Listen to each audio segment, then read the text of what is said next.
Hello, I love to see the enthusiastic conversation happening over lunch, and I don't want that to stop. So please continue eating. You'll start to notice that some of the catering staff will begin to clear the round tables, but before we make our pivot to our next panel, I wanted to introduce to you one of our phenomenal students who has put in a ton of effort behind the scenes to help coordinate today's summit. So as many of you know, the Sustainability Summit has set an ambitious goal to be a carbon neutral event. In fact, the 2023 summit set a milestone as MIT's first ever carbon neutral conference, and we're proud to build on that momentum here in 2025.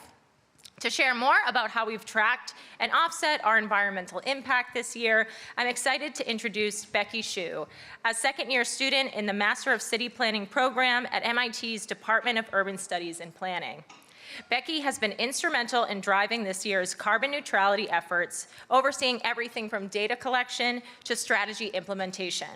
Her expertise and dedication have been key in helping us achieve our sustainability targets. Please join me in welcoming Becky to the stage. Thank you, Jen. Thank you, Jen, for the introduction. And thanks everyone for being here. I hope you had a great morning session and got inspirations from all of our amazing speakers. And we're going to dive into a topic that's slightly different, but very related to our sustainability topic. And this is our carbon neutrality report. And you may have enjoyed our refreshing lunch menu that's fully vegetarian. And this is amount all of our efforts to bring down the emission of this event. So we will dive into why we're doing this, how we're measuring, and how we're actually achieving the net neutrality. So carbon footprints for events are happening at real time. It might be happening from the transportation, the catering, or even the energy usage of this building. We want to account for that and act responsibly upon it. The topic sustainability is highly relevant to all the events, but for us, especially we're having this Sustainability Summit, we wanted to make this a responsible event planning and show that it is possible to do that. And it's also necessary as an actor in the space. And last but not the least, our goal is to create a sustainable blueprint for all the events around the world. So let's look into what we've done to reduce our emission. We view this as the first essential steps for achieving neutrality reduction. We focus on three main areas: the location, the menu choice, and the sweat reduction. For location, we are choosing the Sandberg Conference Center not only for its location convenience, but also it's located at the LEED Platinum building. That means it's highly energy efficient when it's operated correctly. For the menu choice, we are opting for fully vegetarian and cutting red meat as well as much dairy as possible. We are reducing our food-related emission largely. And lastly, we want to reduce unnecessary giveaways. We focus on creating the best experience and knowledge that you can take away from home, not the waste. And diving into how and what we're measuring, that includes three main sections: transportation, utility production, catering, and everything else, from the small minor usage of signage to the name tags. For transportation, we have asked you to fill out a survey when you're purchasing the ticket. And we have another survey that came out this morning for your Volvo app. If you haven't done so, please go ahead and do that now.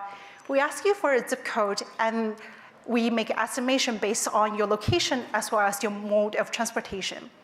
For utility, we're tracking the energy usage of the Sandberg Conference Center thanks to the MIT data pool, and we're making estimation from there.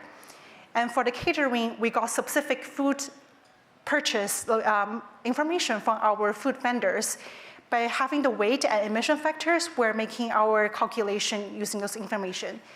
And the name tags and signages are also included in our final calculation. So let's look into what the numbers might look like. So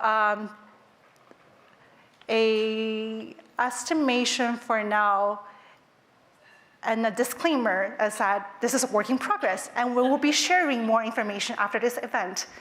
And given the current calculation, we're looking at a total of estimated 32 tons of CO2 equivalent. And looking at the distribution, around 70% is from the transportation, 5% is from the catering, 4% from utility and production, and the rest is miscellaneous. So with these real actual carbon emission happening, how we are actually achieving neutrality. So moving on the next part, we are looking at offset. We are purchasing carbon emission allowance from the compliance carbon market for the part that we cannot reduce anymore. And quality matters to us. Allowance from the compliance carbon markets are generally more reliable than the carbon credits from the voluntary carbon market. And just to give our audience a quick introduction of what compliance carbon market is. So the government will set a capped GHG emission unit and create a compliance carbon market. Companies and players may have reduced emission, and they can sell this reduced amount to the carbon market. And vested or interested buyers, such as the Summit, we can purchase those credits allowance from the market. And we're doing this purchasing with Climate Vault, a nonprofit organization. If you ever in the future become interested in exploring carbon market or thinking about purchasing, we recommend that you explore and follow the guideline of Avid Plus. This is a framework established by our professor, John Starman. The notable differentiation of this framework compared to other frameworks is that it not only urges you to look at the environmental sustainability, it also asks you to value the social co-benefits. And with this framework, it can help guide you to select better or higher integrity carbon credits. But remember, the rule of thumb for any carbon neutrality is reduce before offset. And we couldn't have done this without your help and your support. So we ask you, again, if you haven't filled out the survey on Vulva, please go ahead, open the homepage, scroll down to the survey section, and you will see one asking your day of travel. How did you get this morning from your home or your accommodation hotel to this venue place? And we also want to bring the impact beyond this event. So for your future events, considering a lower carbon emission mode of transportation.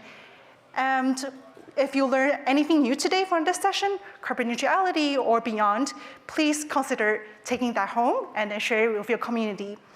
And if you have any other great ideas on how we can improve our effort here, please come and connect with us and share your great ideas. We would love to hear from you. And to close, we would like to acknowledge that this process we're conducting is imperfect and we are learning in public. And we are sharing this because we value collaboration and transparency. And we hope to learn from your feedback and guidance as well. We will be publishing our 2025 carbon neutrality report after this event. And we want to give a special shout out to the 23 team who created the methodology that we're building upon.